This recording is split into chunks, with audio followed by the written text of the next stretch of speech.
નમસ્કાર મિત્રો, આપ સૌનું હાર્દિક સ્વાગત છે। મિત્રો, વિટામિન B12 કેમ ઘટે છે અને આયુર્વેદિક રીતે એને કઈ રીતે વધારી શકાય? મિત્રો, આજે આપણે ખૂબ જ મહત્ત્વના વિષય પર વાત કરવાના છીએ। વિટામિન B12 કેમ ઘટે છે, તેના લક્ષણો શું છે અને સૌથી મહત્ત્વની વાત, આયુર્વેદિક રીતે તેને કઈ રીતે વધારી શકાય?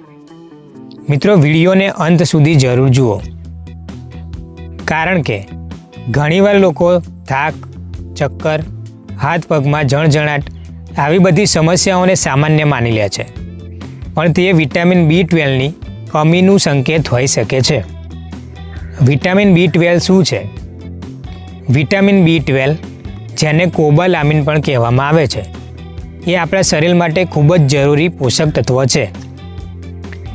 તે લાલ રક્તકણ RBC બનાવવામાં મદદ કરે છે, નર્વસ સિસ્ટમને મજબૂત બનાવવાનું કામ કરે છે, DNA બનાવવામાં પણ મદદરૂપ બને છે, માનસિક સ્વાસ્થ્ય માટે પણ આ ખૂબ જ જરૂરી છે।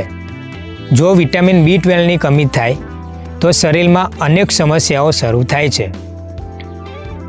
વિટામિન B12ની કમીના લક્ષણો કયા છે? સતત થાક લાગવો, ચક્કર આવવા, હાથ પગમાં જણજણાટી થવી, યાદશક્તિ ઓછી થવી, ચીડિયાપણું વધવું, જીભમાં સોજો આવવો, ચામડી પીળી દેખાવા લાગવી। ઘણા લોકો આ લક્ષણોને સામાન્ય ગણે છે, પણ જો લાંબા સમય સુધી આવું રહે તો વિટામિન B12 ટેસ્ટ જરૂરથી કરાવો। વિટામિન B12 ઘટવાના કારણો શું છે? તો શાકાહારી આહાર। B12 મુખ્યત્વે દૂધ, દહીં, ઘી, પનીર, ઈંડા અને માંસમાંથી મળે છે। કઠોર વેજીટેરિયન લોકોમાં કમી સૌથી વધુ જોવા મળે છે। પેટની સમસ્યાઓ જેવી કે એસિડિટી અને ગેસ। મિત્રો, પાચનતંત્ર કમજોર હોય તો વિટામિન B12 શોષણ યોગ્ય રીતે થતું નથી। લાંબા સમય સુધી દવાઓ ચાલુ રાખવી। એસિડિટી કે ડાયાબિટીસની દવાઓ લાંબા સમય સુધી લેવાથી વિટામિન B12 ઓછું થઈ શકે છે। વધતી ઉંમર વધે તેમ શરીરની શોષણ ક્ષમતા ઘટી જાય છે। તણાવ અને અનિયમિત જીવનશૈલી, અયોગ્ય ઊંઘ, ફાસ્ટ ફૂડ, વધારે ચા અને કોફી આનું એક કારણ બની શકે છે। આયુર્વેદ અનુસાર થોડી સમજણ।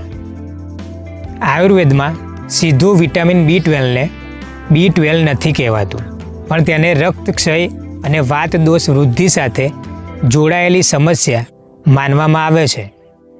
પાચન અગ્નિ કમજોર હોય તો પોષક તત્વો યોગ્ય રીતે શોષાતા નથી, તેથી આયુર્વેદમાં પ્રથમ અગ્નિદીપન પર ધ્યાન આપવામાં આવે છે। મિત્રો, આયુર્વેદિક રીતે વિટામિન B12 કઈ રીતે વધારી શકાય? પાચન શક્તિ મજબૂત કરો। સવારે ખાલી પેટે ગુનગુનું ગરમ કરેલું પાણી પીવો। ત્રિફળા પાવડર રાત્રે લો। જીરું, અજમો, સૌંફ પાણીમાં ઉકાળીને પીવો। દૂધ અને ઘી, દેશી ગાયનું દૂધ અને ઘી શરીરને પોષણ આપે છે।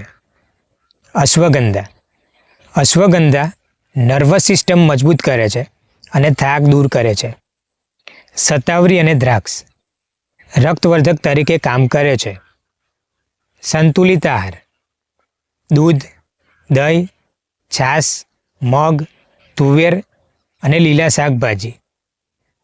મિત્રો, જો વિટામિન B12 બહુ ઓછું હોય, જેમ કે 150થી ઓછું હોય, તો ડૉક્ટર દ્વારા ઇન્જેક્શન અથવા તો સપ્લિમેન્ટ લેવા જરૂરી છે। આયુર્વેદ સાથે એલોપેથી સારવાર ચાલી શકે છે। જીવનશૈલી સુધારો, નિયમિત ઊંઘ, પ્રાણાયામ, તણાવ ઓછો કરો, રોજ 20 મિનિટ સૂર્યપ્રકાશમાં બેસો। મિત્રો, જો આ માહિતી તમને ઉપયોગી લાગી હોય તો વિડીયોને લાઈક કરો, શેર કરો અને ચેનલને સબસ્ક્રાઈબ કરવાનું ભૂલશો નહીં। જો તમને કોઈ પ્રશ્ન હોય તો કોમેન્ટમાં જરૂરથી લખશો।